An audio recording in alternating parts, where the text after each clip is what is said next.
each infusion can be different for a person. Most of the time people find them pretty pleasant.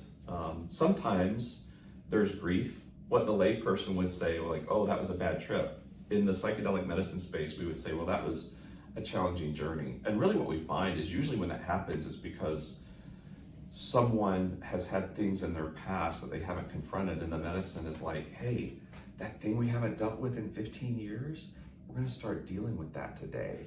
So even the people who come through that, get done, and there was grief, they almost immediately see the benefit to that.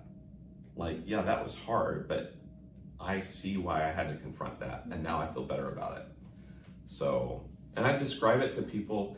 I mean, I think the experience itself, it's kind of like lucid dreaming for a lot of people, where, I mean, it is trippy. It's a psychedelic drug. I mean, when I had my first infusion, I felt like I was floating in color.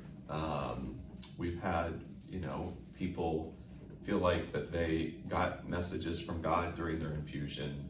We had one lady, when she finished her infusion, there was some grief at the end, and her husband goes, I think you were processing your miscarriages.